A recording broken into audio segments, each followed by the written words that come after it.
This is something that all content creators, all photographers, and all videographers need to be aware of before they decide to go full time into their creative journey and quit their job.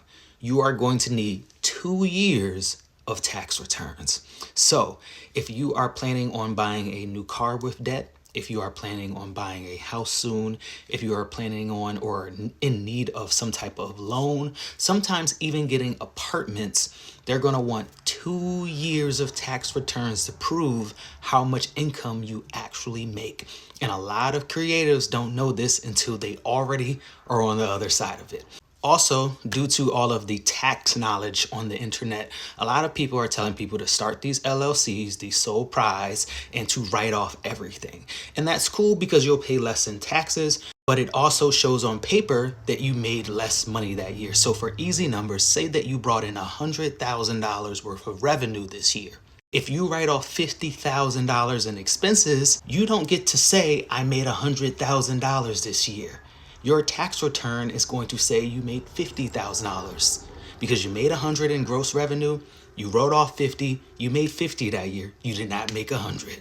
And when you apply for that car loan, when you apply for that house, when you apply for that apartment, and they see them tax returns, it's going to say you made 50,000. That top line is going to say 100, then it's going to say your expenses, and they're going to look at that bottom line and they're going to say, no. You are not qualified. You do not make enough. Not only that, but they take the average of the last 2 years, y'all. So if you quit your job and 6 months later you apply for a car loan or apply for a house or try to get an apartment or need a personal loan or something like that, and you've not had an official job for a year, you don't even have a tax return to show.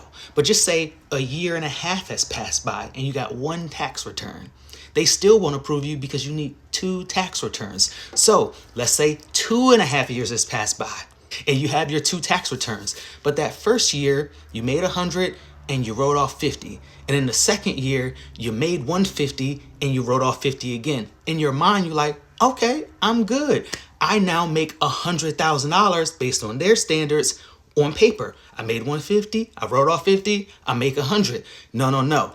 They're going to add up the last 2 years. So that $50,000 after expenses in year 1 and that $100,000 after expenses in year 2, they're going to add them together, which is 150, and divide it by 2. So even though you just got a fresh tax return that showed you made 150 and wrote off 50, which means you actually made 100 on paper, they're going to say you only make $75,000. And a lot of people don't know that. So be aware of that before you quit that job.